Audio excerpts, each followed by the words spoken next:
Coming up, Kentuckians are required to wear masks in public beginning tomorrow. Dedicated to Eastern and Southern Kentucky, this is WYMT Mountain News at 11. Good evening, I'm Steve Hensley. In less than 24 hours, Kentuckians will be required to wear masks in public. Governor Beshear announced the executive order today mandating masks. That's after several days of increasing COVID-19 numbers. Today, Kentucky surpassed 18,000 total cases. The governor says the order is necessary to stop the cases from growing out of control. Nick Oliver has more on the governor's order. We've seen other states take the action, and now it's Kentucky's turn at the mandatory mask order. We don't have to shut everything down if we will all follow these instructions and wear a facial covering. The governor announcing the executive order after a week full of increased cases in the Bluegrass. Enforcement will be left up to local leaders like the health department and can come with warnings or even a fine. The governor, of course, speaking on the masks for quite a long time during that news conference and also talking about business owners and their obligation. And it's going to be as simple as if someone won't wear a mask in your place of business, then they cannot be served. It's that simple. I think it's a good idea, just to keep people safe. We spoke to several people this evening, some fans, others not, as well as not being interested in being interviewed. But we met Marianne Holtkamp. She says she gets it, but knows the state will feel growing pains in the process. More and more people do wear masks. I think they will eventually. I don't know about right now, but they might later. It's really going to come down to whether we let personal pride or some belief that we have liberty to spread this thing to others and therefore shouldn't have to wear something like this. It's all going to come down to whether we are willing to do it. At the Capitol, Nick Oliver, WYMT Mountain News. The governor says significant consequences will be placed on businesses that do not enforce the mandate. When students return this fall, Eastern Kentucky University in Richmond will require them to wear masks. Any student refusing will not be allowed at in-person classes. Instead, they'll have to work with an advisor to make arrangements. EKU says students will also have to practice social distancing. Here's a breakdown of today's numbers in Kentucky. There are 333 new cases for a total of 18,245. 4 more Kentuckians died for a total of 612. And since the governor's news conference, we learned of another death in Clay County, the 4th one in that county. The last 3 days have marked 3 of the top 4 days for total cases in a single day. Health Commissioner Dr. Stephen Stack announced a new order today designed to make it easier for people to get a COVID-19 test. The order signed by Dr. Stack and Eric Friedlander does not require a clinician's order to get a test. That order is also not required for insurance companies to cover it. And getting a test does not count as a doctor-patient visit.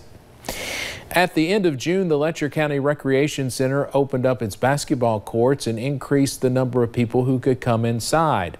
That was on the 29th of June. On the 1st of July, Director Jeremiah Johnston looked at the governor's guidance and saw that it had changed, forcing them to shutter the courts again and move back to only 33% capacity inside. A week ago, we started to ramp up a little bit, getting more folks in here, and then recently the guidance has kind of made us take 5 steps back. So now we're back to where the basketball courts are not opened up anymore. We really have to watch how many people are able to come into the rec center. Classes are now restricted to only 10 people too.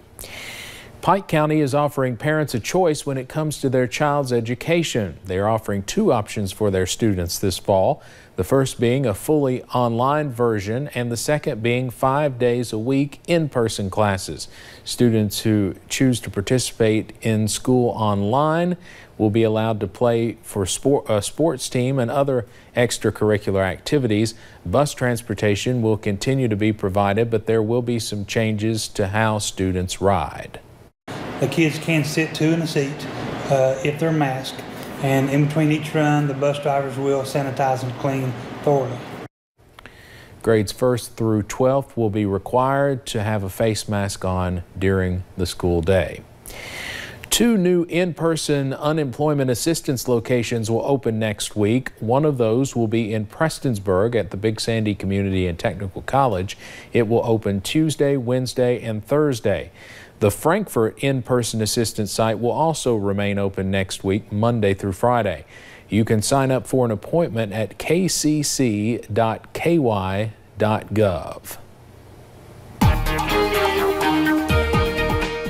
So the sunshine and those very hot temperatures return again today. Some of us saw a few storms, but I think all of us have a better chance at seeing some storms heading into tomorrow. As we look along that US 119, US 23 Pikeville camera, you can see a nice sunset, really just dry, calm conditions throughout the evening. It was just really hot out there today. Got to a high of 92. Temperatures still in the 80s in Jackson and Hazard.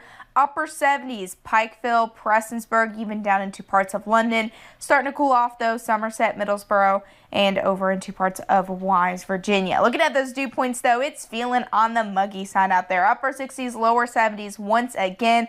We'll hang on to the dew points heading into tomorrow, but after that cold front moves through, we'll start to cool down a little bit. Won't be that much cooler, but it will start to feel better. Pinpoint Doppler looking good now. We dealt with a few scattered showers and thunderstorms, but it wasn't too bad throughout the afternoon hours. Now for tonight, I think we are remaining on that mostly dry side. 71 degrees though for those overnight lows, so really not dropping too much. And those warm conditions really do continue heading into tomorrow, but a cold front moves in. That'll bring us some relief, some slightly cooler temperatures heading into the weekend, and a drier trend sets up as we head into that new work week. I'll have those details coming up. All right, thank you, Paige. As states continue to open up, the Red River Gorge is seeing record numbers of visitors from different states visiting the Commonwealth. And as crowds increase, Wolfe County search and rescue teams have been busy, from people becoming dehydrated to just getting lost. They also say just because it's nice outside does not mean COVID has gone away. One visitor says for her, she just wanted to escape the city life. We weren't going to go anywhere because of COVID, but we'd had this plan, so we decided to get away because the cases are like horrible there, and it's just kind of nice to be somewhere where they have a little bit more sense than Florida. Search and rescue crews say to remember to stay hydrated while outside, and it is always a good idea to have a map available. Panda Garden Chinese restaurant in Harlan County has finally reopened. The restaurant closed 4 months ago due to COVID-19, health and safety concerns of the employees and customers. Before returning to work, the owner and her employees came up with the idea to have curbside contactless food pickup to help slow the spread of the coronavirus. We've been prepared, and we found a perfect way to reopen, but it will not put any worker on the contact people. I make sure they wear masks. I make sure they have a sanitizer, alcohol, and I make sure they don't touch any cash because we're doing prepay. I know we have some people pay cash. I make sure they put it in the bag. Restaurant hours are Monday through Friday from noon until 6 p.m. Meals can be pre-ordered online and picked up curbside. We have a link to order on our website at WYMT.com. The Rails to Trails project in Prestonsburg is on its way to completion. The project is an 8.5-mile trail for biking, hiking, and horseback riding. Mayor Les Stapleton has been working on this since 2015. Now crews are bringing the plan to life. He says he's already getting good feedback from potential tourists. People say, well, tourism this, tourism that. Let me tell you what's already happened. David's school turned their cabins into Airbnbs. They've already had people asking to stay there because of this trail and when it's coming. So what we're looking for is an impact. The trail system is expected to officially open in August. Local State Farm agents delivered lunch to Christian Care community workers in Corbin today. You may remember earlier this week we told you about an outbreak at the facility that contributed to the deaths of 5 people.